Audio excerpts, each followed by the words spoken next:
boqol maalmood ayaa ka soo wareegatay markii la ansixiyay xukuumadda ra'iisul wasaare Xasan Cali Khayre waxaana uu taabigeliyay habraaca dawladnimada adkeynta maamulka iyo sareynta sharciga. Xasan Cali Khayre waa ra'iisul wasaaraha Soomaaliya waana ninkii ugu da'da yaraa ee qabta xilka ra'iisul wasaaraha Soomaaliya waa aqoonyahan Soomaaliya oo ku xeel dheer arrimaha maamulka. waxaa muddo 100 maalmood uu hogaaminayay xukuumad barnaamijkeedu yahay dal abni ah garsoor daacada dad wada jira iyo dawlad isku filan. markii ugu horeysay ee xilka loo magacaabo wuxuu soo dhisay xukuumad uu ugu talagalay inay fuliso barnaamijkiisa siyaasadeed si dalka loo gaarsiiyo marxalad ka duwan marxaladda uu ku sugnaa.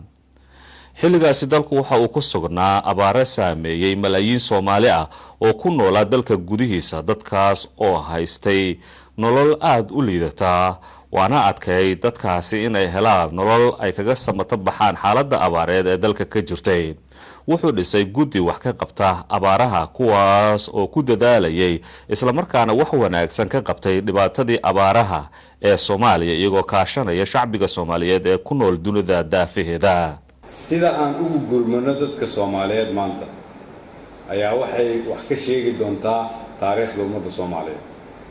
sidaas daraadeed qof walba oo Soomaali ah meel walba ay joogto qofkii $1 bixin kara qofkii 5 bixin kara kii 100 bixin kara kii ka badan bixin kara qofkii kiilo bariis bixin kara qofkii kiilo bur bixin kara qofkii kiilo timir bixin kara iyo qofkii dharkiisa ka batay qaar bixin kara.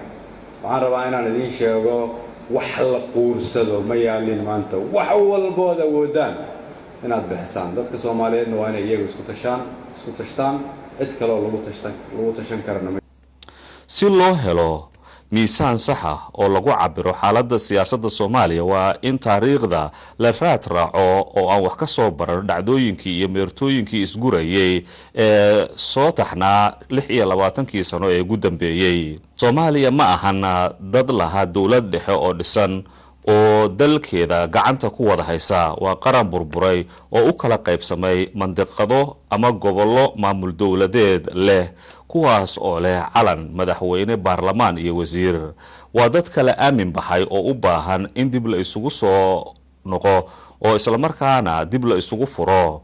xukuumaddu waxa ay qabatay shir dib u heshiisiin oo baaxad weyn oo ay ka qayb galeen madaxda qaranka si dadku ay u helaan fursad ay kaga wada hadlaan kuna iloobaan wixii la soo maray.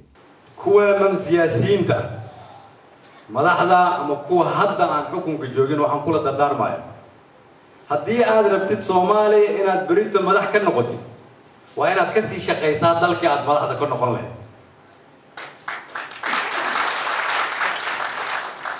haddii aad rabtid inaad u timaadid kursi aad beri ummadaada ku maamusho waa inaad sii bilowdaa dhagaxyadii lagu dhisi lahaa inaad sii dhistid.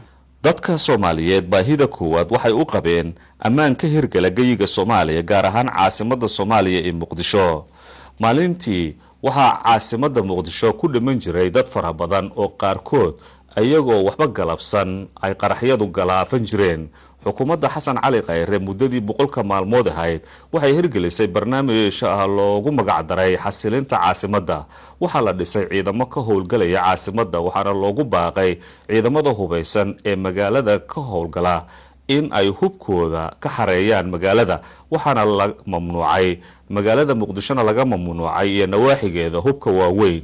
waxaa la bilaabay kormeer iyo dabagal hubka sida sharci darrada ah magaalada u dhex yaala. talaabadaasi waxay abuurtay in ammaanka caasimadda wax weyn uu iska bedelo. ra'iisul wasaaruhu wuxuu bilaabay kormeer joogto ah oo lagu xaqiijinayo amniga. marka koowaad waxaan idinkaga mahad celinayaa sida aad waddankiina uga difaacdaan cadowga. waxaan idinkaga mahad celinayaa in aad naftiina u soo diyaarisaan inaad dalkiina u hurtaan. qofka bini aadanka waxa ugu weyn oo bixin karo waa noloshiisa.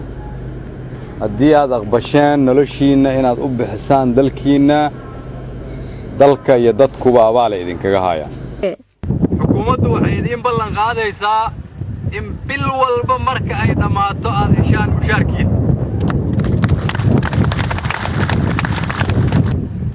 sidaas oo kale cadaaladda iyo dhismaha adeega garsoorka waxa uu ka mid ahaa baahiyada kala duwan ee dalka Soomaaliya ka jira. muddadii 100 maalmood ahayd waxaa madaxweynuhu ku baaqay in aan loo dulqaadan karin cadaalad darrada, waxaana uu magacaabay guddi u kuurgalaya heerka cadaaladda ee Soomaaliya, waxaana xabsiga laga sii daayay dad ka badan 100 qof oo qaarkood si aan waafaqsanayn sharciga xabsiyada ugu jiray muddo fara badan. ammaano iyo amni waa hawl iswadata oo hadda aan wadno. cadaaladda soo fiirsada, soo ogaada 3 bilood soo socota waxaan ka qabanay cadaaladda. cadaalad waa dhamaatay. ummadan Soomaaliyeed oo dhibaataysan in xaqooda heli waayaan wax fiican ma aha. ragga odayaasha oo xaakimiinta ah waxaan idin sheegaynaa haddii awal ay jireen inaad guryo xukuntaan 5 jeer oo isku rogtaan waqtigeeda waa dhamaaday. Ra'iisul Wasaare Khayre wuxuu sidaas oo kale xabsiga Itoobiya ka daayay dad Soomaali ah oo muddo fara badan xabsiyadaasi Itoobiya ku jiray, waxaana uu ballan qaaday in dadka Soomaalida ay ku jira xabsiyada dunida uu dib u eegid ku sameyn doono, isla markaana wixii awoodda dalka ah uu u qaban doono. dib u dhiska ciidamada wuxuu ahaa lafdhabarka dawlad waxqabad leh oo loo dhan yahay. arrimahan iyo qaar kale oo badan waa halbeeg baahi weyn loo qabay si loo soo celiyo sharciga iyo ammaanka dalka. waxaa dib loo bilaabay la xisaabtanka ciidamada si loo sugo amniga iyo xasiloonida. markii xuquuqda ciidamada la dhowray, xukuumaddu waxay ballan qaaday bixinta mushaarooyinka ciidamada, waxaana bilowday tababaro joogto ah oo lagu xaqiijinayo howl maalmeedka ciidamada. wax ilaahay loogu mahadnaqo, laakiin waa wax ay tahay inaan ku mahad celino ciidamada har iyo habeen u taagan inay sugaan amniga. waxaa kaloo mahad celinaya mas'uuliyiinta kale, wasiirada iyo taliyayaasha, gudoomiyaha gobolka oo runtii aad mas'uuliyad weyn isaga saaray in ramadaankan uu ka duwanaado ramadaanada. markii ugu horeysay uu ku dhaqaaqay howlaha qaranka, ra'iisul wasaaruhu wuxuu wax ka bedelay hanaankii shaqo ee soo jireenka ahaa. wuxuu soo rogay in shirarka golaha wasiirada ay noqdaan kuwa natiijo dhammaystiran ay ka soo baxaan si shaqooyinka goluhu u noqdaan kuwa dabagal leh. waxaana bilowday isla xisaabtan joogto ah oo ra'iisul wasaaruhu uu kula xisaabtamayo xukuumaddiisa. waxaa ra'iisul wasaaruhu soo saaray waqti shaqaalaha dawladdu ay shaqada galaan iyo xilli ay shaqada ka rawaxaan. labadan arrimood waxay saldhig u yihiin anshaxa mas'uuliyiinta iyo shaqaalaha dawladda oo ah adeegayaasha qaranka iyo shacbiga Soomaaliyeed. 100 maalmood markuu dhamaado hadda waxaan nahay meel dhaxaad hadda joogna. marka 100 maalmood dhamaato sidoo kale hadana sidaan oo kala dhaxayso waa la soo yeeri doona. marka wasiirro waxaa jiri doona oo howlihii loo igmaday ama ay soo bandhigeen ka gudbi doona oo kadibna sameyn doona kii sanadlaha ahaa. wasiirro waxaa jiri doonaan u baahnaan doona xoogaa yar in laga caawino ama caqabado ay jiraan oo u baahan in wadatashi gol ahaan laga sameeyo si wixii loo furfuro. musuqmaasuqu waa cadowga koowaad ee dumiyey dowladihii ka horeeyay dowladda hadda jirta. xukuumadda uu hogaamiyo Xasan Cali Khayre waxaa muhiimadda koowaad ay siinaysaa ka hortagga musuqmaasuqa, waxaana xubnaha golaha wasiirada ee cusub ay dib ugu noqdeen dhammaan howlahoodii shaqo, isla markaana waxay ka howlgaleen xafiisyadii dowladda. waxaan ku guulaysanay inaan oodno albaabo badan oo u furnaa dowlad xumo iyo musuqmaasuq. waxaan kor u kacay dakhligii soo geli jiray dowladda. waxaan dib u habayn lagu sameeyey qaabka loo maareeyo bixitaanka kharashaadka dawladda oo dhan. waxaan bilownay inaan ka shaqeyno sidii la isugu keeni lahaa khubaro nagala shaqeysa kobcinta dhaqaalaha dalka oo dhan. muddada gaaban ee xukuumaddani ay jirtay waxaa howlaha amniga, maaliyadda, garsoorka iyo dhismaha ciidamada barbar socday howlo horumarineed iyo nadaafad iyo wanaajinta xiriirka caalamiga. waxaana ra'iisul wasaaraha Soomaaliya uu dhagax dhigay qaar kamida wadooyinka waaweyn, waxaana sidaas oo kale bilowday nadaafadda magaalada caasimadda ee Muqdisho oo muddo 25 sanadood ah aan hirin daryeel. shacabka Soomaaliyeed ee maanta ka qayb galay soo celinta bilicda magaalada Muqdisho, waxaan mahad celinayaa wasiirada iyo shaqaalaha wasaaradaha kala duwan oo kulligood maanta u soo labistay xildhibaanada sanatarada u soo labistay inay nadiifiyaan. xukuumaddan cusub waxaa dadka Soomaaliyeed ay ku soo dhaweeyeen habka isdhexgalka bulshada ee madaxda qaranka iyo dadweynaha, waxaana uu bilaabay ra-iisul wasaare Khayre dhaqan ku cusub siyaasadda Soomaaliya oo ah in dowladnimada dadka loo dhaweeyo oo la abuuro buunto isku xiraysa dowladda iyo dadweynaha. waxaana dadka Soomaaliyeed loogu tagay goobihii ay deganaayeen iyo goobaha ay isugu soo baxaan. ciidamada waxaa lala qabtay shaqooyinkooda iyagoo loogu tagay goobihii ay shaqada ka wadeen. habkani waa hab ka duwan hababka Soomaalidu wax ku maamuli jireen.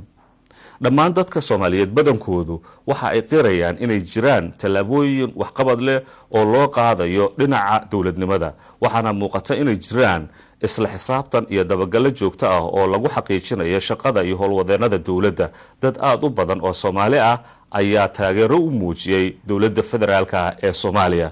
inkastoo ay muuqato shaqo la qabtay oo ka badan 100 maalmood, haddana weli waxaa muuqda in loo baahan yahay waxqabad ballaaran si wax looga qabto dhibaatooyinka jira oo loo gaaro Soomaaliya oo isku filan oo soo ceshata sharafta iyo karaamada ay caalamka ku lahayd. raggan iyo dumarka halkan yimid oo daawanaya kuwa TV-yada hadda horteyda taagan, waxaan idin sheegayaa sida madaxweynaha iyo ra'iisul wasaaraha iyo wasiirada iyo dowlad goboleedyada dalkan mas'uulka saaran yahay ayaa idinkana dalkan mas'uul idinkaga saaran yahay. ma aha markii ugu horeysay ee Soomaaliya loo dhiso xukuumad lagu sheego inay tayo leedahay, laakiin marna ma aha xilligii ugu horeeyay ee Soomaaliya ra'iisul wasaare loo magacaabo, mana aha waqtigii ugu horeeyay ee xukuumad 100 maalmood ay u dhamaato. Soomaalida iyo Soomaaliyaba waxa ay soo mareen marxalad la mid ah marxaladahan, laakiin waxa isweydiin leh maxay ku kala duwan yihiin xubnaha hogaamiya xukuumadda iyo waxqabadka ay sameeyeen. ma la jooga xilligii Soomaaliya ay isbedeli lahayd? ma loo baahan yahay in dalka Soomaaliya amaba dadka Soomaaliyeed ee dibadda ku nool ay gacan siiyaan dowladooda? marxaladan maanta ma lagu qanci karaa waxqabadka xukuumadda dalka ka jirta? maxaase ilaa hadda aan la gaarin oo u baahan in wax laga qabto? su'aalahaas oo dhan waa barnaamijkayga dood wadaag ee caawa.